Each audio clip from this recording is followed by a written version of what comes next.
Hi, I'm Keith. In the heavy metal world, you basically have to be living under a rock if you haven't heard that there was a massive concert over in the UK for Black Sabbath and OZZY. It was called Back to the Beginning. So I finished work at midnight, and then I waited to another couple of hours, had a few beers, and it's a waiting for a 10-hour plus concert to begin.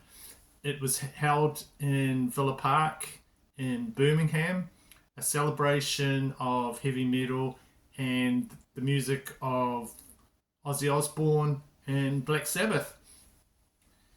So lots of different bands there covering Black Sabbath and Ozzy songs, and two super groups as well.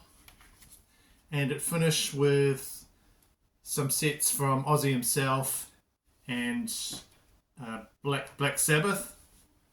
So what I did was, I think I got the best deal. I didn't go all the way over to the UK and stand for like 14 hours watching this concert.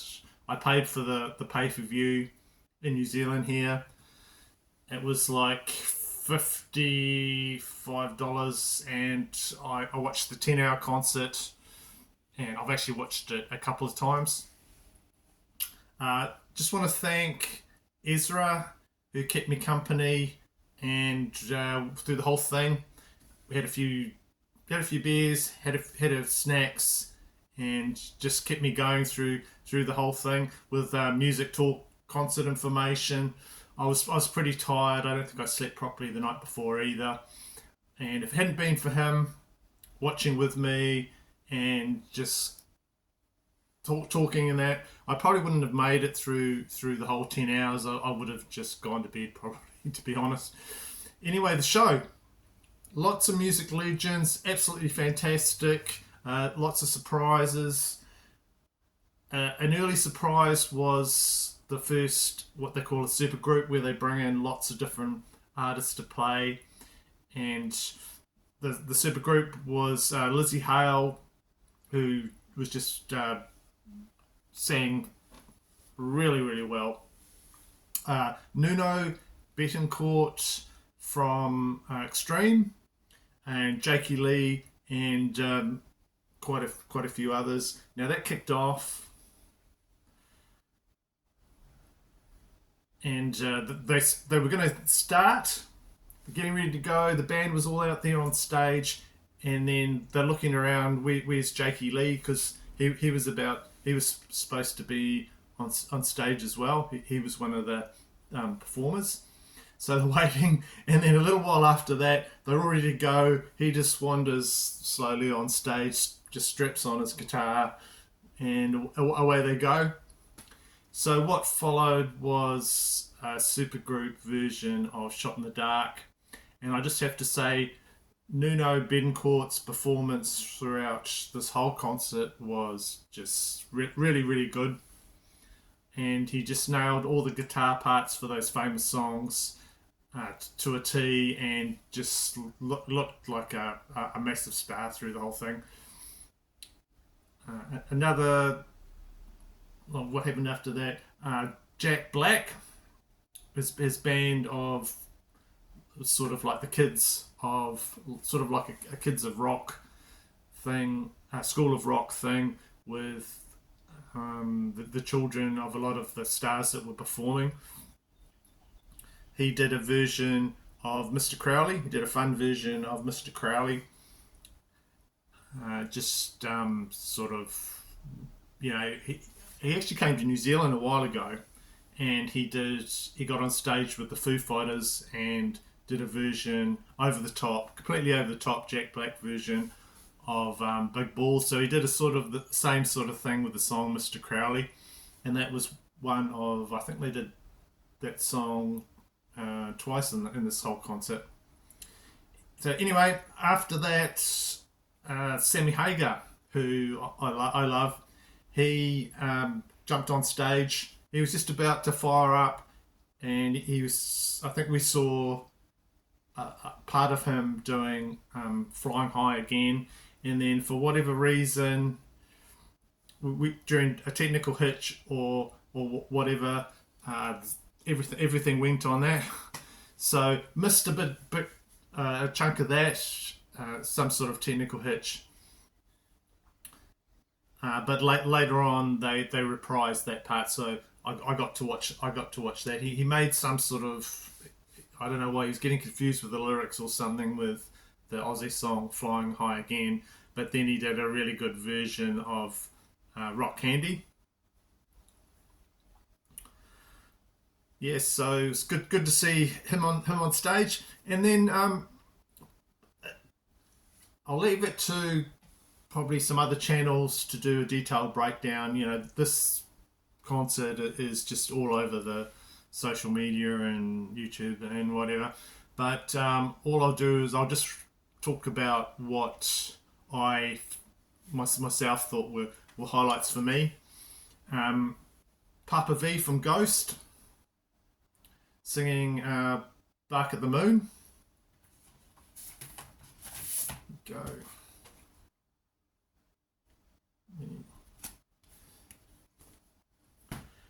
I don't know why they didn't get Jakey Lee back to do that, but he had Nuno who like I was saying is fine. Excellent jam of Train Kicked a Rolling. Steve Tyler just jumped on stage and man, he owned it. Fantastic version of Train Kept a Rolling, which is a Yardbird song, but they did do that on Aerosmith Live cassette that I used to have. I used to love that song.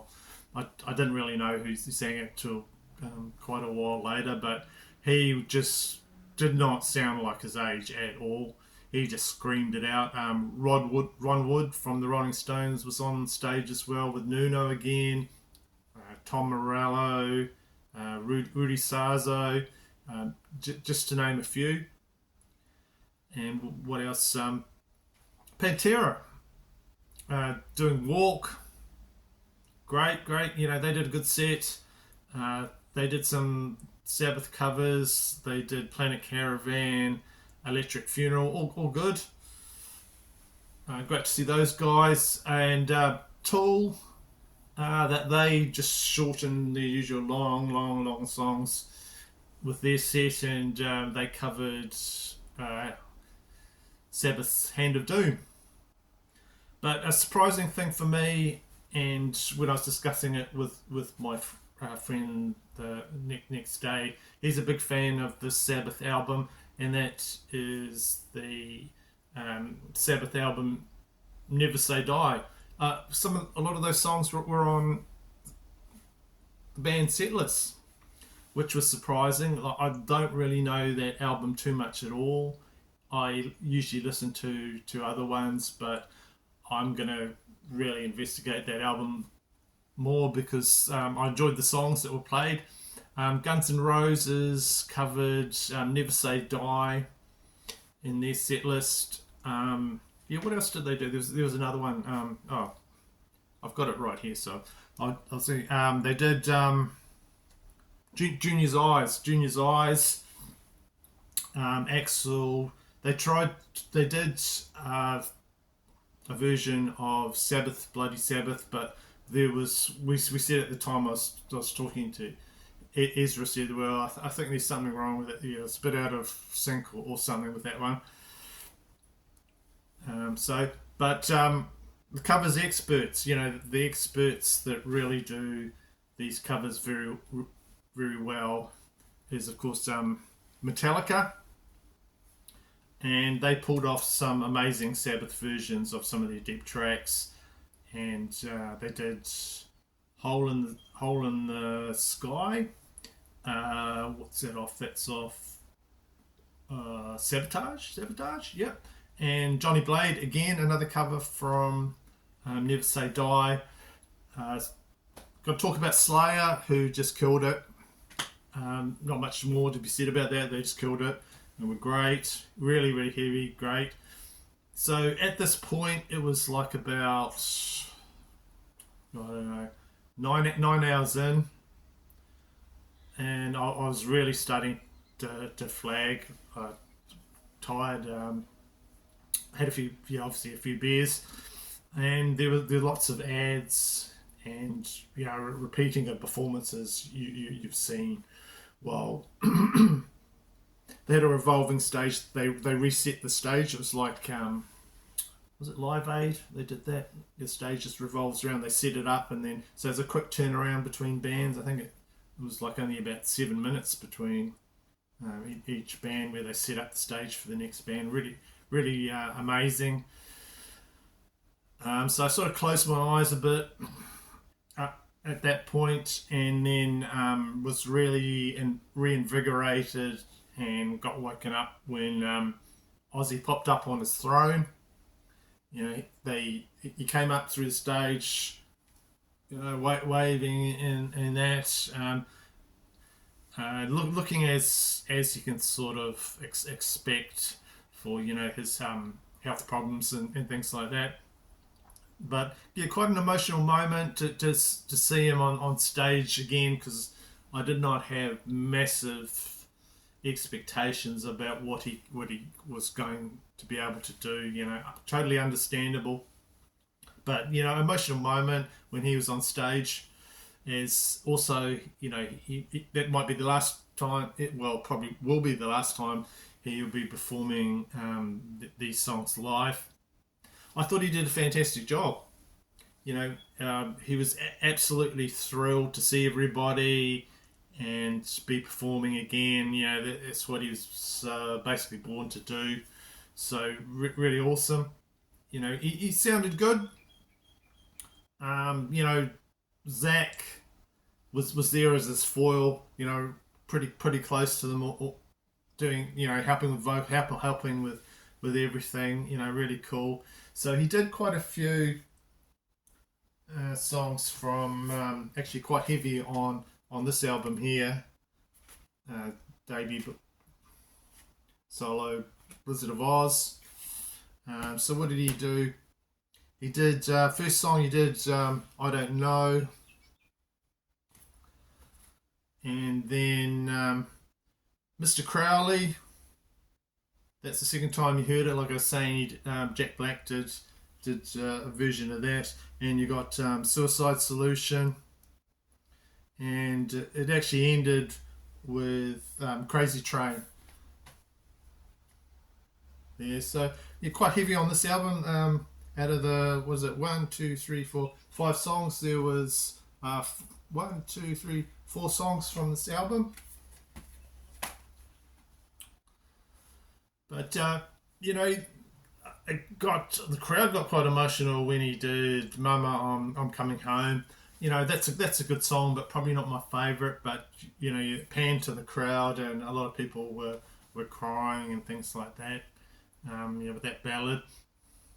And so, sitting on his throne, he waved and he just shouted, "People, go nuts, go crazy," like this. And you could tell if he could have, he would have jumped up and run around. He was trying to, he was trying to stay. He was trying to stay contained in his seat, but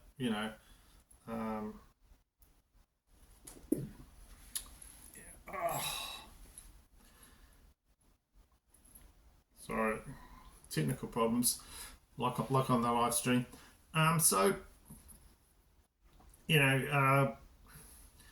were wondering, myself and friend Ezra, who was sitting next to me, how many songs would Black Sabbath perform? Actual Black Sabbath songs. So they took the stage, and there was some little old footage. They showed some footage of when the band first started, talking about the band, and then there was like a really good graphic of the Black Sabbath logo in flames.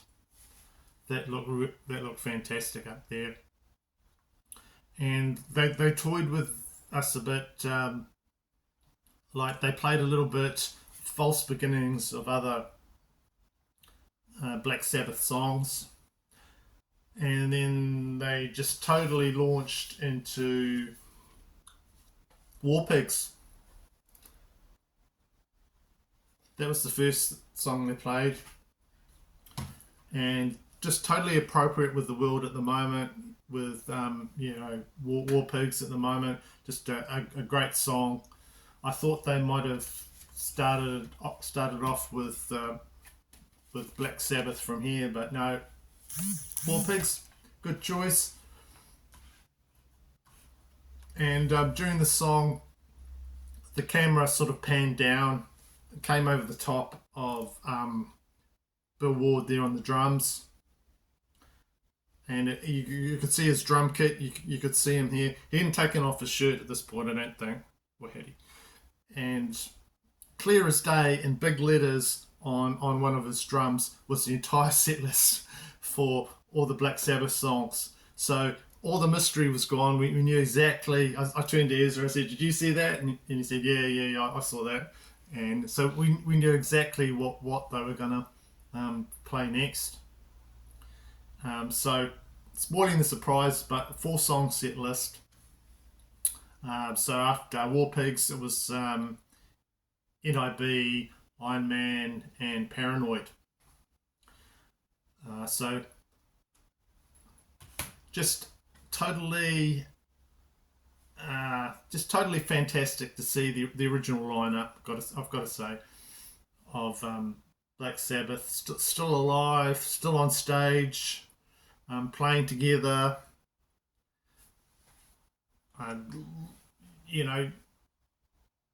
Just you got the guys. So there was lots of interludes about what the band means to the people of Birmingham.